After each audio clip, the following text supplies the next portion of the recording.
만든 나라가 어느 나라인 줄 알죠? 히틀러가 로켓을 가장 먼저 만들었어요.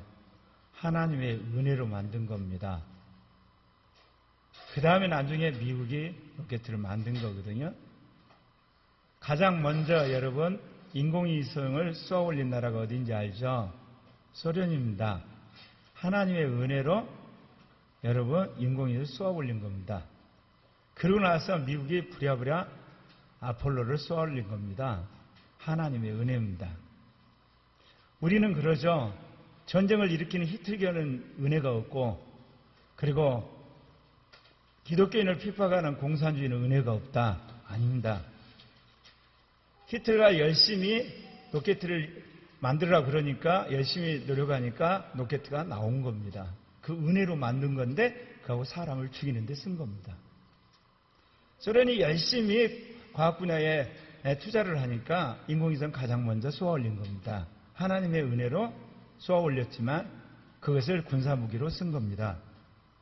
하나님은 우리 모두에게 은혜를 주시는 겁니다.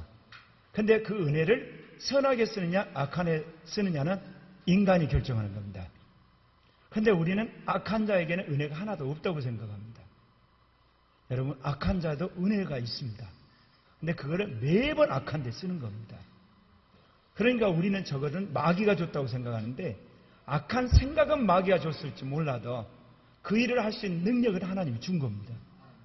마찬가지로 우리가 선한 데 쓴다고 해서 그 선한 데 쓴 것을 하나님 은혜로 줬기 때문에 선한 데 쓰는 겁니다. 그렇기 때문에 여러분이 무엇보다도 하나님의 은혜를 구하는 여러분 되셔야만 합니다. 제가 요즘 5 아이를 제자훈련 시키잖아요. 하나님이 제 인생에 아예 전 세대를 제자훈련 시킨 경험을 하신 것 같아요. 제가 은혜 받고 나서 교사를 했을 때는 청소년들을 했습니다. 나중에는 사역자가 돼가지고는 젊은 대학생들하고 청년들을 했어요. 개척교회를 하면서 주로 장년들을 제자훈련하고 요즘에는 어린아이들 제자훈련해서 전 세대 제자훈련을 한 목사가 되고 말았는데, 어제 이 5 아이들한테 그랬거든요. 한 주간 우리 감사 기도에 대해서 말해보자 그랬더니 아이들이 이제 열심히 쓴 다음에 노트를 이야기를 하잖아요. 5 녀석이 이야기하는데 이제 시험을 봤기 때문에 뭐라고 그러냐면, 시험을 잘 보게 해주시고 영어를 잘하게 해주시고 맛있는 간식을 주셔서 감사하고 뭐 집중하게 해주셔서 감사한데, 수루가 어제 뭐라고 하냐면 내가 진짜로 죄인인 걸 알게 해주신 거 감사하다. 그걸 쓴 거예요. 단어가 진짜로 죄인이야. 이게 내가 진짜로 은혜 받았어요. 그러더니 또 형도 거기에 맞장구를 쳤는가, 형도 노트를 썼는데 뭐냐면 나의 옛사람을 발견해 주신 걸 너무 감사합니다. 그 기도를 쓴 거예요. 왜냐하면 제가 바로 앞전에 그런 이야기를 했댔거든요. 설찬아, 너는 선한 사람이 되려고 하는데 하나님의 은혜를 구하는 사람이 안 된다. 선한 사람은 나중에 하나님의 은혜를 안 받으면 결국은 악한 사람이 되고 만다. 그러면 선한 사람이 계속이 되려면 하나님의 은혜를 계속 받아야 된다. 내가 봤을 때 5명 중에 네가 제일 착하긴 한데 미안하지만 은혜는 네가 제일 구하지 않는 사람인 것 같다. 그랬거든요. 그랬더니 그를 통해 자기 옛사람을 발견했다고 글을 쓴 거예요. 곧바로. 여러분, 은혜가 여러 종류가 있습니다. 우리가 돈 버는 은혜, 건강한 은혜, 시험 잘 보는 은혜, 취직하는 은혜, 결혼 잘하는 은혜, 그 다음에 아까 인공위성 만드는 은혜, 로켓 만드는 은혜, 잠수함 만드는 은혜, 세차 만드는 거, 핸드폰 만드는 은혜, 이거 은혜, 이 땅에서 먹고 사는 은혜입니다. 죽으면 다 끝입니다. 네. 그래 아무리 많이 받아도 자기가 죄인인 걸 회개하고 예수 안 믿으면 지옥 갑니다. 아무 소용없습니다. 이런 하나님의 은혜를 통해서 하나님이 있다는 걸 알려주기 위한 도구일 뿐입니다. 그를 통해서 은혜를 받은 사람이 양심의 가책을 해서 나 하나님 믿어야 되겠다. 그것은 이제 성공적으로 주님 앞에 오는 그야말로 성공한 사람입니다. 예수 앞에 와서 내가 죄인인 걸 알고 예수 그리스도를 믿음으로 말미암아 죄사함 받고 구원받는 그 은혜를 받으셔야만 하는 겁니다. 그러지 않으면 이 땅에서 받은 모든 은혜가 자신이 죽음과 동시에 물거품이 됩니다. 왜냐하면 주님 앞에 가서 심판을 받거든요. 죄 없는 사람만 천국 가고 죄 있는 사람은 지옥 갑니다. 그런데 이 땅에 있는 인간들은 아무리 은혜를 많이 받았어도 죄를 졌습니다. 그렇기 때문에 멸망으로 갑니다. 그렇기 때문에 이 죄는 예수 그리스도의 십자가 피를 통해서만이 씻어지는 겁니다. 그럴 때 두 번째 은혜, 구원하는 은혜를 받게 되는 겁니다. 그런 의미에서 우리가 교회에 오는 것은 이 땅에서 먹고 살기 위한 은혜 받으려고 오는 게 아닙니다. 여러분, 그러려면 여러분 지금 이 시간에 가서 일하시고 열심히 연구하고 상사를 만나는 게 지혜로운 겁니다. 우리는 그런 것을 뛰어넘어서 구원받는 은혜, 죄를 사하는 은혜, 우리와 함께 하시는 하나님의 은혜를 받으려고 우리가 교회를 다니는 거고 성경을 보는 거고 기도하는 겁니다. 은혜의 차원이 다릅니다. 태어나서 죽는 날까지 이 땅에 살기 위한 은혜, 수많은 사람 거기에 목숨 겁니다. 심지어 죽이고 살리고 난리를 칩니다. 그러나 여러분, 죽고 나서 영원한 멸망이 기다리고 있습니다. 그러나 우리가 이 땅에서 어떻게 살았던 관계없이 예수 그리스도의 십자가의 보혈을 믿고 믿음을 끝까지 지키게 되면 여러분은 영원한 구원의 은혜가 기다리고 있다는 걸 믿으시길 바랍니다. 오늘 우리가 읽은 말씀에 보면 여호와께 감사라, 그는 선하시며 인자하심이 영원함이라. 그러면서 뭐라고 이야기합니까? 누가 능히 다 여호와의 권능을 다할 것이며 또한 그분을 모두를 우리가 찬양할 수 있으랴. 그렇게 이야기합니다. 정의를 지키는 자들과 항상 공의를 행하는 자는 복이 있도다. 여러분, 우리가 선을 행하고자 하지만, 우리가 의롭게 살기를 하지만, 우리가 정말 이 땅에 진실하게 살고자 하지만 하나님의 은혜 없이는 그렇게 살 능력이 없습니다. 그렇기 때문에 여러분이 무엇보다도 하나님 앞에 은혜를 구해야 합니다. 죄를 이길 능력과 악한 것을 이길 능력과 마귀를 이길 능력과 세상을 이길 능력을 받아야 합니다. 그래야만 우리가 선하게 살 수 있습니다. 진실하게 살 수 있습니다. 우리가 공의롭게 살 수가 있는 것입니다. 대부분 사람들은 어때요? 아침에는 선하고 밤에는 악한 짓 합니다. 오늘은 선한 일하고 내일은 악한 일 합니다. 오늘은 의로운 일을 하고 내년에는 악한 짓만 하는 겁니다. 성각을 번갈아 사는 겁니다. 그러나 예수 그리스도를 믿는 사람은 주님이 항상 선만 행하기를 원하는 겁니다. 항상 의만 행하기를 원하는 겁니다. 항상 진실하기를 원해서 예수 그리스도가 우리를 죽으시고 우리 안에 들어와 계시는 겁니다. 그렇기 때문에 여러분이 두 번째 은혜 받으시길 바랍니다. 정말 하나님과 더불어 살아가는, 항상 진실하고 항상 선하고 항상 의롭고 항상 거룩한 하나님의 은혜를 받는 여러분 되시기를 바랍니다.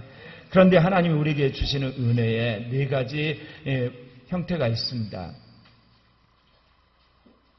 아까 남상대 집사님 그런 간증하셨죠. 이번에 직원들 8명 뽑는데 900명 왔다고. 근데 나는 추천받아가지고 경쟁 없이 그냥 서류 봐가지고 면접 오고 됐다고. 우리가 은혜라 그러죠. 그런데 우리는 어떨 때 은혜라 그러냐? 내 노력, 그리고 내 수고, 내 힘이 없이 그야말로 불가능한 것이 이루어질 때 은혜. 고천 전사님이 서울대 들어갔을 때 우리가 그랬거든요. 이게 하나님의 은혜지. 그런 게 지금도 생각나요. 문 앞에 딱 서더니 전혀 무표정 표정이에요. 왜냐? 은혜가 아니라는 거죠. 왜? 자기가 죽으라 고생해가지고 들어갔기 때문에. 근데 이번에 카츄사 딱 되고 나니까 와가지고 싱글벙서 이건 정말 하나님 은혜야. 왜? 카츄사는 찐뽑기로 온 거거든요. 예. 완전히 로또처럼 돼버린 거예요. 실력은 아무 상관이 없어요. 우리가 은혜라고 할 때 대부분 이런 은혜를 우리는 구해요. 수고 없이, 노력 없이, 그리고 자신이 도저히 할 수 없는 거, 그것만 은혜라고 그래요. 여러분, 내가 지금 숨 쉬면서 예배 드릴 수 있는 거, 그 은혜예요. 내가 예수를 믿고 예수가 나의 구주, 나의 하나님이라 고백한 것도 은혜예요. 그러니까 표현하자면 우리가 항상 은혜를 받지만 특별한 은혜를 받는다고 해야 돼요. 강권적인 은혜를, 정말 하나님의 놀라운 초자연적인 은혜를 받는단 말이 맞지. 여러분, 카츠사 갈 때는 은혜고 서울대 들어간 건 은혜가 아닌 거야. 왜? 내가 너무 고생을 했으니까. 우리가 그렇게 생각하기 쉽다 이겁니다.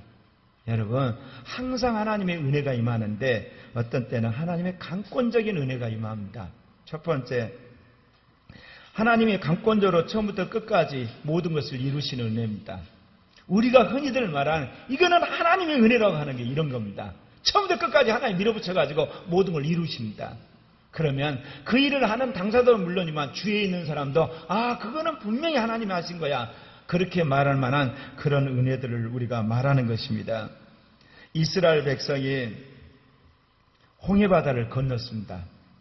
출애굽을 해가지고 여러분이 성경을 보시면 알겠지만 이스라엘 백성이 한 것이 하나도 없습니다. 그들이 이집트를 탈출하기 위해서 무슨 반정부 조직을 그들이 조직한 적도 없고 그들이 그에 투쟁을 해가지고 예를 들면 바로야 물러가라 그렇게 데모한 적도 없습니다. 하나님이 모세를 통해서 이집트 전역에 10번에 걸쳐서 엄청난 기적을 행합니다. 그 기적이란 것은 다름 아닌 이집트 안에 10번에 걸친 재앙이 임하는 겁니다. 도저히 견딜 수 없어서 이집트 바로 왕이 모세와 이스라엘 백성이 나가도록 허락합니다. 사흘기쯤 광야에 가서 예배드리러 허락을 한 겁니다. 내 나중에 보니까 어때요? 이스라엘 백성이 탈출을 해버린 거 안 겁니다. 그래서 군대를 몰고 와서 이스라엘 백성을 그야말로 다시 잡아서 되돌아가려고 하는 상황이 벌어진 겁니다. 그런데 이스라엘 백성이 딱 보니까 앞길에 홍해고 뒤에는 그냥 이집트의 정예 군대가 몰려오는 거예요. 그러니까 이스라엘 백성들이 어쩌면 모세를 향해 원망합니다. 우리가 죽을 것이 없어서 여기까지 데려와서 이렇게 몰살당하게 하냐 모세를 한거합니다. 그래서 오늘 본문에 그 이야기 한 겁니다. 그거는 다름 아니라 하나님께서 이토록 은혜를 베풀어 주셔서 그들 가운데 10번에 걸쳐서 이적을 행했는데 벌써 며칠이 못해 그를 까마득히 잊고 모세를 죽일 놈 살릴 놈 하고 있다 그 이야기입니다. 시편 106편 7절이 바로 그 이야기입니다. 우리 조상들이 애굽에 있을 때 주의 기이한 일들을 깨닫지 못하며 주의 크신 인자를 기억하지 아니하고 바다 곧 홍해에서 거역하였나이다. 그런 이스라엘 백성들의 원망을 들으시고 하나님 이번에도 기적적으로 홍해를 건너가게 합니다. 모세의 지팡이를 주님이 앞으로 밀라고 그러니까 그 순간부터 바람이 그야말로 불게 되면서 양쪽으로 바람이 성을 만든 사이에 땅같이 그것을 건너가게 됩니다. 양쪽에 있는 물이 이 강력한 태풍 가운데 하나의 막아진 뚝이 되고 그 안에 길처럼 건너갑니다. 여러분이 아마 십계명이라는 영화를 봤으면 그거 아실 텐데 그렇게 건너가게 됩니다. 뒤따라온 이집트 군대가 자기들도 그거 쫓을 줄 알고 왔다가 물에 다 수장돼서 다 죽습니다. 처음부터 끝까지 완벽하게 하나님께서 이스라엘을 구원한 사건입니다. 이런 사건을 경험할 때 사람들이 어때요? 하나님 은혜라고 그럽니다. 그런데 대부분 이런 사건 지나고 며칠 안 되면 까마득히 잊어버립니다. 참 놀란 건요. 하나님이 행하신 것이 기적이지만 기적을 체험한 사람들이 잊어버린 것도 기적입니다. 왜 그러냐면요. 사람들이 기적을 주신 이유를 몰라요. 자기의 이득만 생각하는 거야. 이집트에 탈출한 것만 기쁜 거예요. 근데 갑자기 홍해바다가 나타난 게 또 원망하는 거예요. 홍해를 건너가고 이스라엘 백성이 이제 건넜습니다. 나중에 또 모세가 또 원망합니다. 왜? 물이 없고 먹을 것이 없다고. 우리가 먹을 것이 없어서 그랬냐? 왜 우리를 데리고 갔어요? 그러냐? 그러니까 하나님이 그때 바위에서 물이 나오게 하고 만나 메추라기를 먹입니다. 여러분, 기적을 좋아하는 사람이 특징이 있습니다. 하나님이 주신 은혜를 잘 까먹습니다. 그리고 곧바로 돌아서서 하나님을 원망합니다. 여러분 어떻습니까? 여러분 초자인력의 하나님의 능력을 원합니까? 그러나 여러분 명백히 돌아서 보면 우리 안에 실은 하나님을 이용하려고 하는 악한 생각이 있다는 걸 여러분 아셔야만 해요. 기적을 통해서 하나님이 영광을 드러내기보다는 내가 편하게, 내가 쉽게, 그리고 내가 수월하게 인생을 살려고 하는 욕심이 있다는 이야기입니다. 그렇기 때문에 이적을 행해줘도, 기적을 행해줘도, 그리고 하나님께서 기적적으로 취직을 시켜줘도, 그리고 병을 낫게 해줘도, 하나님께서 정말 지혜를 줘도, 그리고 그 목적만 달성하면 까마득히 잊어버립니다. 그래 놓고 어려움이 닥치고 또 환란이 오게 되면 또 원망합니다. 이스라엘 백성이 그랬습니다. 여러분, 이스라엘 백성만 그렇습니까? 우리도 마찬가지입니다, 여러분. 하나님이 이렇듯 처음부터 끝까지 완벽하게 모든 일을 이루어 주시지만 정말 우리가 하나님의 그런 기적과 이적에 대해 감사하고 그분께 순종하느냐, 그거는 별개다 그 이야기입니다. 그렇기 때문에 우리가 하나님의 기적에 감사할 뿐만 아니라 기적을 행하신 하나님을 기억하고 그분에게 순종하는 여러분 되시기를 바랍니다. 또한 이스라엘 백성이 이렇듯 처음부터 끝까지 강권적으로 하나님의 은혜 가운데 요단강을 건널 때도 그렇습니다. 하나님이 여호수아에게 명령합니다. 이스라엘 백성들을 거룩하게 해라. 그래서 성결한 가운데 제사장들이 언약궤를 메고 요단강 물에 발을 적신 순간 물이 말라버리게 됩니다. 그때는 어떻게 말랐냐? 상류에서 물이 쌓여가지고 안 흘러내려온 겁니다. 그러니까 그것을 그야말로 맨땅처럼 건넌 거거든요. 이제 마지막 이스라엘 백성이 다 건너고 언약궤를 맨 제사장들이 묻히러 올라오니까 다시 물이 흘렀습니다. 하나님의 기적입니다. 이토록 하나님의 놀라운 기적과 이적 가운데 이스라엘 백성은 이집트를 탈출해서 광야를 건너서 가나안 땅에 들어가서 나라를 세운 것입니다. 우리의 인생 가운데 하나님이 이렇게 처음부터 끝까지 완벽하게 기적을 행하실 때가 있습니다. 그럼 왜 하나님이 그렇게 하실까요? 하나님의 살아계심을 기억하고 다시는 내가 네 맘대로 살지 말으라고 하나님 그러신 겁니다. 저의 일생 가운데서 그랬어요. 제가 대학 시절에 사상과 이념과 인생에 고민하면서 그야말로 강조 민주환경이 끝나고 나서 입대를 했다고 그랬죠. 와중에. 그래가지고 제가 고민을 하다가 정말 이제 말년에 인생에 정말 암질이 박하게해서 믿음도 없는데 전도사님이 기도하라 그래서 그냥 기도를 했죠. 왜? 불면증이 너무나 심하니까. 진짜 못 살겠다 꾀꼬리예요. 제발 좀 내 이 불면증 없애달라고. 하나님이 살아계시면 증거를 보여주시고 없으면 나 이렇게 미쳐버리는 게 더 편하겠다고. 그런데 하나님이 성령을 부으신 거예요. 10일 동안. 그 뒤로 2년 동안 성령을 부으셔가지고 강권적으로 하나님 은혜를 부으신 거거든요. 이거는 제가 성령이 있는지도 모르는 사람이에요. 그때 같이 있던 군종이 방언을 받으라고 그래서 방언을 받으려다 제가 거부를 한 거예요. 왜? 방언이 뭔지를 들어봤어야지. 목이 이상하게 캑캑거리고 이상한 소리가 나더라고. 나 그따위 안 받는다. 그러고 나서 내가 그 뒤로 3년 동안 회개해서 10시간 학습방언에서 방언 받았다고 그랬죠.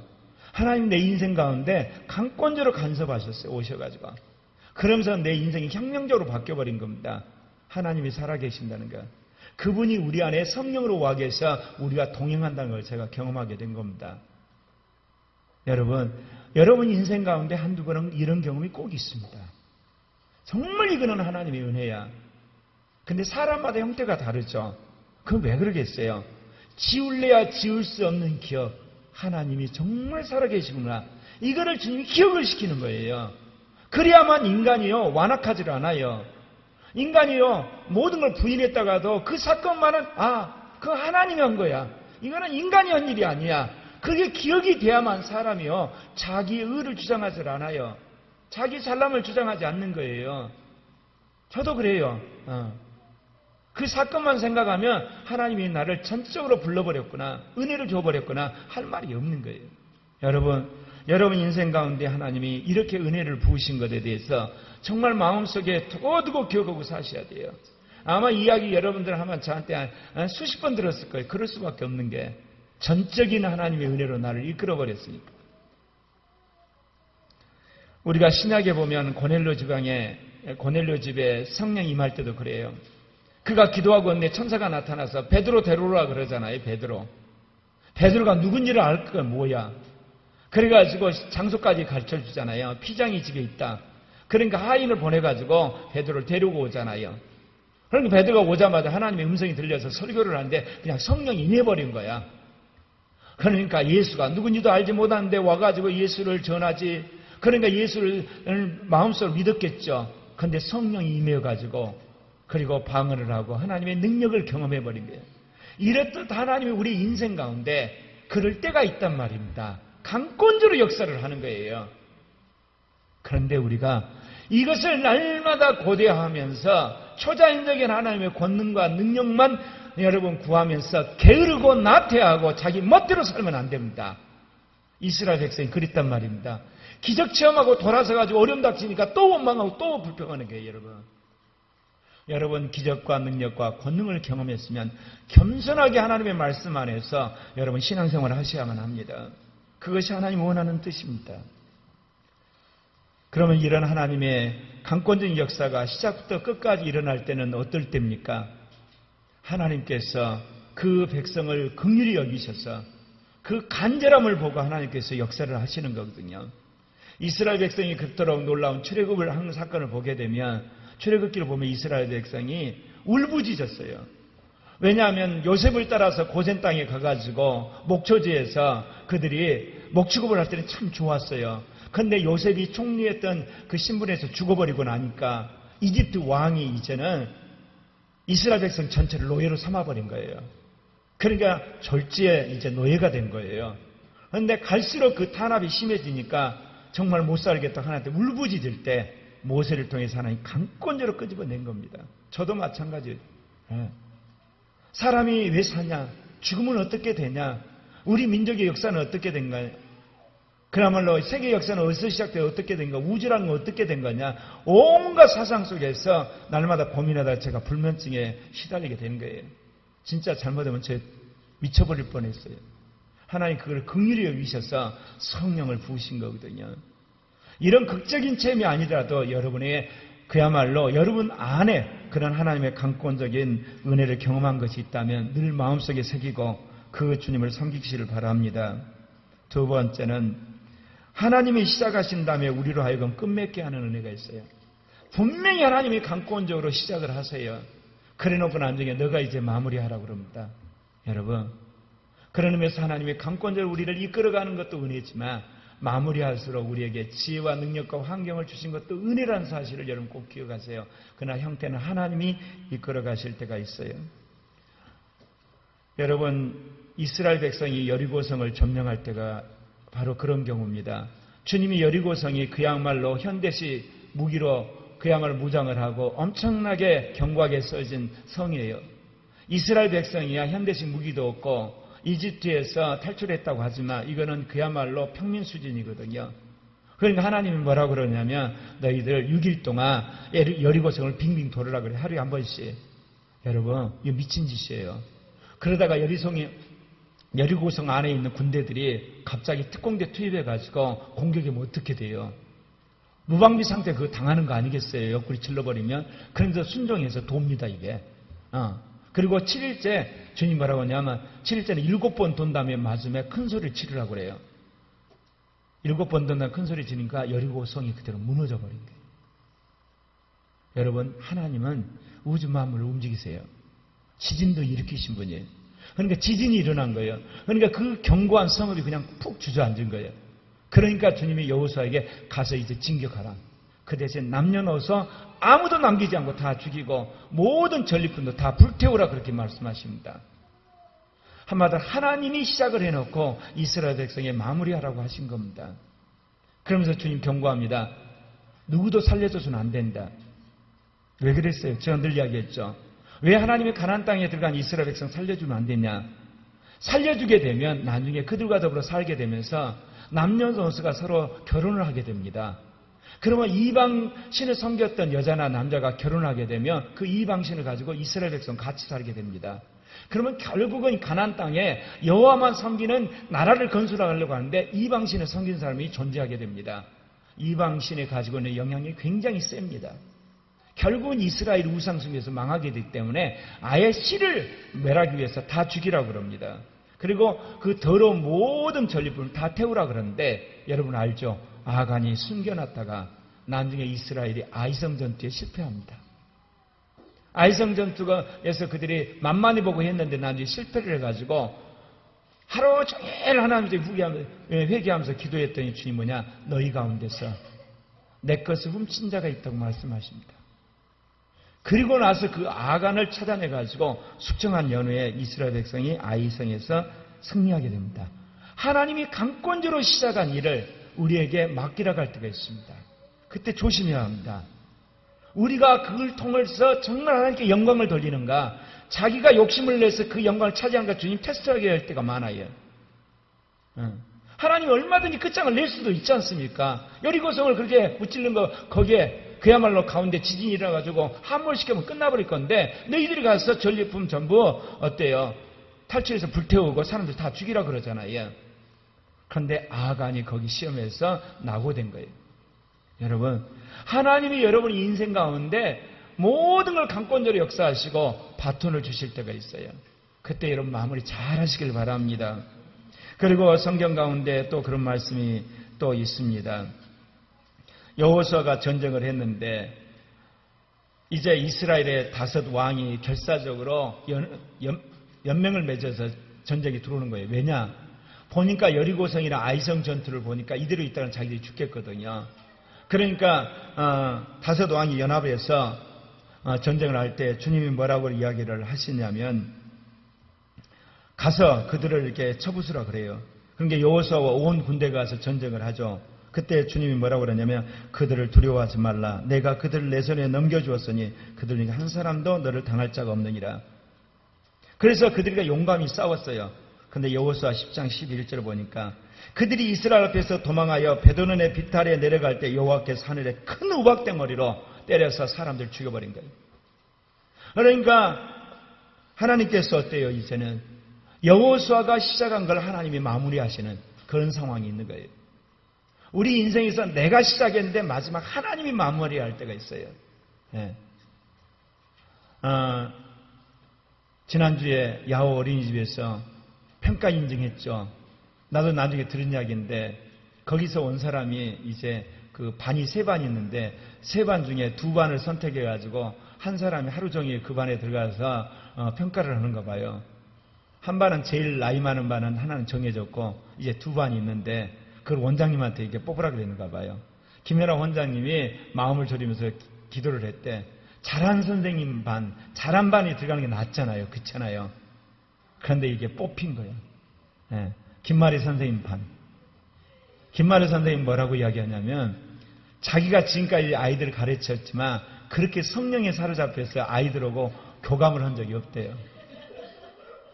세상에 아이들이 자기들끼리 놀이를 하고 자기들끼리 서로 나눠주고 그걸 보면서 그 평가 나온 선생님 깜짝 놀랐대. 0세 아이들인데 만 1세 미만의 애들인데 어떻게 아이들이 선생님을 그렇게 교감을 하고 자기들끼리 싸우지 않고 서로 도와주고 서로 이렇게 노냐. 완전히 성령이 사로잡혀서 하는 거예요. 그러니까 거기 있는 선생님들이 기도하면서 열심히 준비하니까 마지막 하나님이 마무리를 그렇게 시키신 거예요. 여러분, 우리 인생 가운데 하나님께서 이렇듯 우리가 시작하고 준비한 걸 마지막 하나님이 성령을 부어가지고 그렇게 하실 때가 있단 말입니다. 하나님의 방식이 여러 가지란 말입니다. 그러니까 이런 거 있죠. 하나님이 처음부터 시작해서 끝까지 기적적인 체험을 하는 사람들 어때요? 대부분 게으르해요. 나태해요. 날마다 기도만 하고 앉아있어요. 하나님이 또 그렇게 하시라는 거예요. 시작부터 끝까지 당신이 그냥 일관되게 그냥 끝장내시는 천만의 말씀이에요. 열심히 노력해야 돼요. 우리가 우스갯 말로 그랬어요. 사람 잡는 평가 인증이라 그랬어요. 9월달부터인가 시작해서 한 석 달 동안인가 하여튼 그야말로 그 모든 걸 준비하는. 근데 마지막은 하나님이 마지막 정리를 하시는. 그래서 완전히 그것을 종결짓는 걸 우리는 경험하잖아요. 특별히 시험 보는 사람들에게 제가 말하고 싶어요. 여러분 열심히 노력하셔야 돼요. 믿음 안에서. 그럼 마지막 여러분을 합격시키려면 하나님이 미친 듯이 역사를 해가지고 지혜를 줘서 마지막 합격시키는 거예요. 제가 교사를 하다가 신대원 시험을 봐야 되겠다고 했는데 제가 2개월 준비해가지고 신대원 합격을 했댔는데 논술 시험을 보는데 우리가 논술 시험 주제를 둘이 공부하면서 5개인가를 뽑아 준비했는데 그 중에 하나가 나온 거예요. 그냥 하나 다 쓴 거예요. 그냥 끝났어요. 그냥 합격한 거예요. 하나님 그렇게 역사를 해요. 제가 서울대 시험을 볼 때도 그랬어요. 재수할 때인데 그때는 주간식 시험을 보거든요. 수학을 6문제를 내놔요. 그래서 2개만 맞으면 합격이고 1개 반 맞으면은 그래도 다른 거 잘하면 합격인데 6문제가 제가 공부한 대로 다 나온 거야. 딱 쓰면서 제가 뭐를 느꼈냐면 야 이러다 수석하는 거 아니냐. 나중에 사범대 수석했잖아. 공부한 데 다 나와버린 거예요. 6문제를. 2문제 합격하면 합격하는 시대인데 6문제 다 맞았으니 그거 안 그렇겠어요? 여러분 하나님이 노력을 하면 그 사람을 생각하면 어느 순간에 마무리를 하나님이 하세요. 이런 인생을 여러분 사셔야 되는 거예요. 그러니까 평소에 여러분 노력할 때 자기 머리 믿고 자기 지식 믿고 자기 힘 믿고 하시면 안 돼요. 성실하게 노력하지만 하나님이 함께 알고 하나님이 함께 하라고 기도하면서 해야 돼요. 그래야지 마지막 하나님이 그런 놀라운 극적인 기적이 일어나는 거예요, 여러분. 그러면서 속으로 여러분 노력하면서 그렇지. 왜 하나님 응답 안 하시지? 왜 성적이 안 올라가지? 뭐 나는 머리가 나쁜가 봐. 부모 잘못 만난 거 봐. 학원 잘못 만나서 밤날 투덜거리면서 그렇게 인생 살면요. 마지막도 기적 하나님 안 행하세요. 상황이 어렵지만 그래도 하나님은 하실 수 있어. 머리가 미루면 열심히 노력하면 되지 뭐.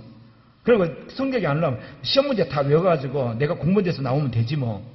그런 믿음으로 하게 되면 공부대 나와버린다니까. 그러면 되는 거지 뭐. 우리가 그렇게 살아야 되는 거예요, 여러분. 여러분, 부부관계도 그래요, 부부관계. 어쩌다 이 남편 만나가고 내 인생이 이렇게 완전히 조졌다 그러면. 이런 여자 만나가지고 내 인생이 완전히 슬픈 겁니다. 그렇게 생각할 수도 있지만 거꾸로 내가 이 남자 만나서 내 옛사람 죽이려고 작정을 했구나, 하나님이. 내 육신을 죽이려고 작정을 했구나. 어제 이봉만 집사님 한 이야기가 있어. 우리 간사회 그 1년 계획을 세우면서 무슨 이야기를 하냐면 이봉만 간사님이 아마 우리 부부가 코리아교회 안 다녔으면 벌써 이혼했을 거래. 나도 그거 동의해. 두 분이 얼마나 다른지. 근데 재밌는 거는 교회 안에서 부부싸움을 다 털어놓는 거야. 다 털어놓은 거야. 그러면 객관적으로 사람들이 이야기를 해주잖아. 어떤 때는 남편 편 들었다, 어떤 때는 아내 편 들었다가. 그러면서 이게 객관적으로 객관화되면서 이제 주관적인 착각이 깨지는 거야. 그럼 때가 돼서 두 분의 옛사람이 이제 발견되고 깨지니까 하나 돼가잖아요. 네. 여러분, 왜 여러분 주위에 그렇게 다른 사람을 만나게 하신 줄 아십니까? 분명히 결혼할 때 하나님 은혜라 그랬어. 사랑한다 그랬어. 근데 왜 그러겠어요? 여러분에게 마무리를 하라는 거예요. 여러분을 죽여버리는 거예요, 옛사람을. 죽여버리는 거예요. 내가 그랬죠.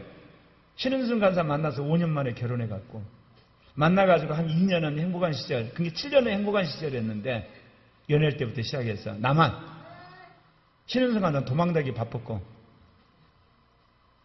근데 그 다음부터 20여 년 어쩐 줄 아세요? 너무너무 다른 거예요. 이렇다 만하게 다를 수가 없어요. 지금 우리 부부를 보면서 옛날을 여러분 추정하지 마세요. 너무너무 사고구조가 달라요.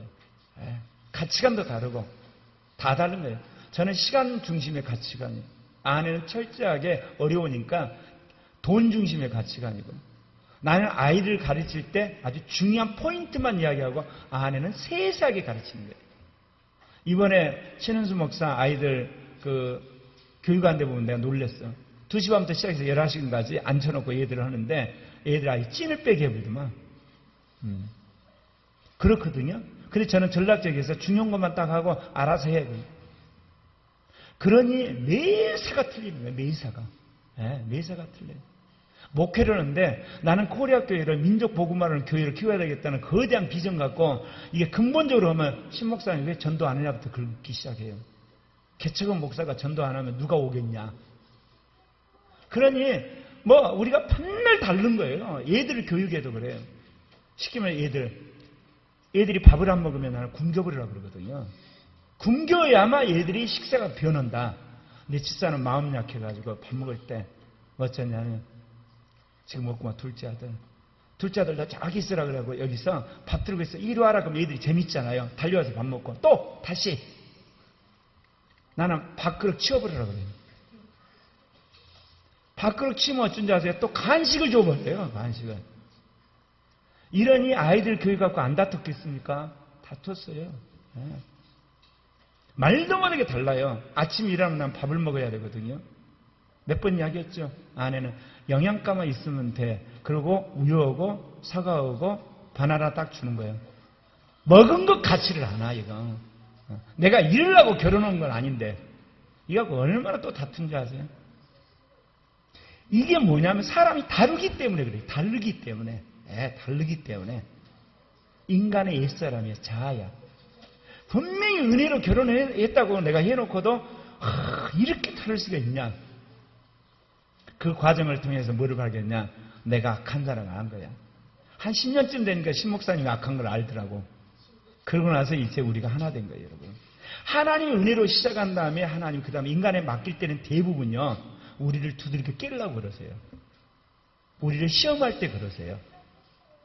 그래서 여러분 이런 시험 잘 통과하셔야 돼요. 그러게 되면 하나님의 놀라운 은혜가 있습니다. 제가 그냥 성경 말씀이나 보고 그냥 깨달아고 설교하는 게 아니라 제 온몸으로 그걸 경험한 거예요. 네. 그렇기 때문에 여러분 와서 힘들어 죽겠다는 이야기 하지 마세요. 그러면 저는 죽어버리라 그러니까. 죽어버리세요 그냥. 우리가 안 죽어서 문제인 거예요. 실은.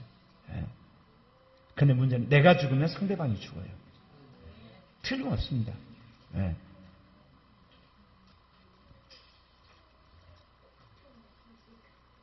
네 번째, 우리가 순종함으로 처음부터 끝까지 모든 것들을 하도록 주님이 하세요. 그런 은혜가 있어요. 여러분 그런 의미에서 여호수아서 10장 한번 펴보셔야 되겠습니다. 이제 여호수아가 본격적으로 전쟁을 하는데요. 처음부터 끝까지 여호수아 이스라엘 군대가 가서 싸워서 이깁니다. 우박도 내린 적도 없고 지진을 주님 주신 적도 없고 전염병이 돌게 한 적도 없고 천사가 나타나서 몰살시킨 적도 없어요. 다 여호수아가 이스라엘 군대가 가서 전쟁을 하는 겁니다. 이게 처음부터 끝까지. 하나님이 우리 인생에 이끌어가는데 이럴 때가 있단 말입니다. 이제 너가 알아서 처음부터 끝까지 네가 알아서 다 해라. 그런데 이것도 하나님 은혜란 사실을 여러분 믿으셔야 돼요. 여호수아서 10장 29절로 여러분 31절에 보면 뭐라고 나오냐면요. 이스라엘 백성이 전투를 하는데 닌나에서 전투를 했죠. 그때 보면 여호수아가 온 이스라엘과 더불어 막게다에서 닌나로 나가 닌나의 싸움에 여호와께서 그 성읍과 그 왕과 이스라엘 손에 붙이십니다. 분명히 주님이 어떤 기적과 이적을 행하신 적이 없어요. 여호수아 그 군대가 가서 전투를 했는데 이겼거든요. 근데 뭐라고 주석을 했냐면 여호와께서 그 성과 왕과 성읍을 다 그들에게 붙였다 그렇게 이야기하는 거예요. 여러분 어디서 하나님이 기적을 행한 것도 없단 말이에요. 이적을 행한 것도 없어요. 그냥 가서 전투한 거예요. 여러분 인생에 이럴 때가 있어요. 처음부터 끝까지 하시는데 그 과정 속에 주님 보이지 않게 우리에게 은혜를 주시는 거예요. 정말 하나님이 원하는 사람이 어떤 사람일까요? 처음부터 끝까지 하나님이 기적을 행해가지고 홍해바다를 건너고 출애굽을 시키고 여러분 요단강을 건너는 거 여러분 하나님 그건 시작할 때 그렇게 하시는 거예요. 그 다음에는 하나님이 시작해놓고 그 다음에 네가 해보라고 하나님께 테스트를 하고 그 다음에는 어때요? 내가 할 때 하나님이 마무리를 하지만 정말 하나님이 원하는 것은 어때요? 이제 네가 알아서 시작하고 네가 알아서 마무리하는 내가 너와 함께하는 사람이 되기를 원한다. 어떨 때 이런 사람이 될까요? 죽으셔야 돼요. 완전히 내가 죽어버려야 돼요. 그래서 내 안에 오신 주님을 따라서 성령을 따라 살게 되면 그렇게 되는 거예요. 여러분 제가 늘 이야기하죠. 이름을 코리아교회라 이름 지은 이유를 알죠? 한라산에서 백두산까지 모든 도시마다 우리 교회를 개척을 해야 돼요. 줄잡아 한 몇천 개는 개척을 해야 되는데 왜 우리가 이렇게 목회한 줄 아세요? 정말 여러분이 변해서 여호수아 같은 군대가 돼야 돼요. 우리가 가가지고 한 달 만에 하나씩 교회 이제 뚝딱뚝딱 세울 수 있을 정도로 우리가 능력과 권능 있는 그런 사람들이 돼야 되는 거예요. 그래서 줄기장창 주님한테 기다리고 있는 거예요. 제가 지금. 여러분 우리가 노력해가고 사람들 몇십 명 모아갖고 어떻게 민족복음화를 해요? 불가능해요. 여러분. 여호수아가 왜 2단계 왔습니까? 여호수아와 이스라엘 백성이 혼연일체가 돼서 하나님의 순종하는 단계가 딱 온 거야. 그러니까 주님이 여호수아가 딱 맡긴 거야. 그러니까 여호수아와 이스라엘 백성이 가는 곳마다 이제 전투해서 다 정복을 시킵니다. 그 뒤에 보게 되면 여호수아 10장 31절 32절을 보면 어때요? 여호수아가 또 온 이스라엘과 더불어 림나에서 라기스로 나가 대진하고 싸우더니 그럼 뭐라고 합니까? 여호와께서 라기스를 이스라엘 손에 넘겨주시며 이튿날 그 성을 정nom하고 칼라로 그 안에 있는 모든 사람 다 죽였더라. 저는 그날이 오기를 기다리는 거예요. 저와 코리아교회와 임마누엘 복음단이 여호수아 군대가 돼서 가는 곳마다 교회가 세워지는 날이 오는 거예요. 근데 왜 그래야 되는 줄 아세요? 아시아를 복음하려면 그렇게 강력한 교회가 출현해야 돼요. 돈 갖고 섬기면 안 돼요. 권력 갖고 오면 안 되고 학벌 갖고도 안 돼요. 이제는 그렇게 해가지고 복음 안 되고 교회가 존재하는 것도 기적이에요. 일본이 그런 거예요. 일본이 예전에 1%라고 그랬거든요. 지금 0.5%예요. 기독교 가서 맥을 못 써요. 왜? 일본이 민주화되어 있잖아요. 경제적으로 성장이 되어 있죠. 교육이 시스템되어 있죠. 복지가 잘 되어 있죠. 기독교가 이런 한국식으로 가서 전도회 와서 전도회 가고 전도할 게 하나도 없어요. 예수 믿으면 예를 들면 부자 된다. 이미 잘 살고 있는데. 예수 믿으면 어때요? 병 나은다. 이미 의료복지가 잘 되어 있는데. 우리가 전한 메시지가 그들에게 가가지고 먹힐 게 하나도 없는 거예요. 예. 안 돼요, 이게.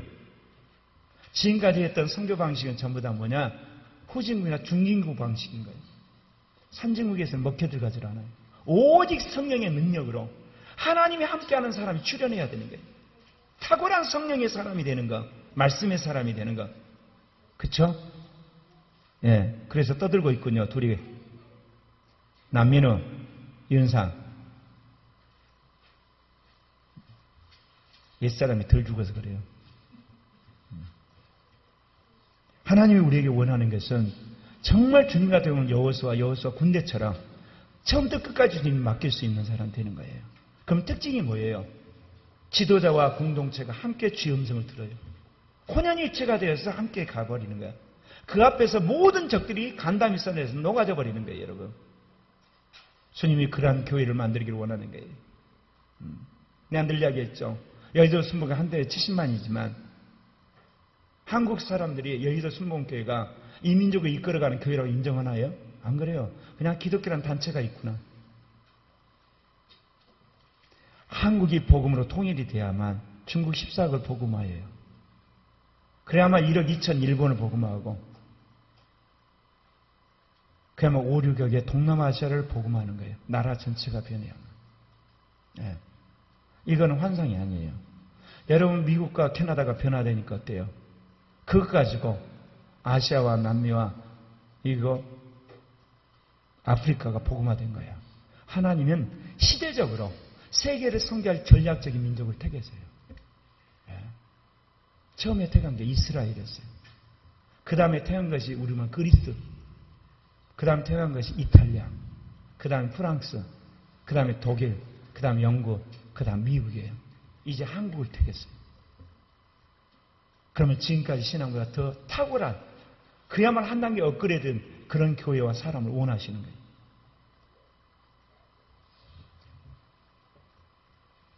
여호수아 10장 33절에 보면 어때요? 게세라는 호람이 나기스를 도우러 오죠. 그때 여호수아 그 군대 가서 또 무찔러 버려요. 그 뒤에 계속되는 장면들을 보게 되면 어때요? 한결같이 하나님이 기적을 행한 장면이 하나도 없어요.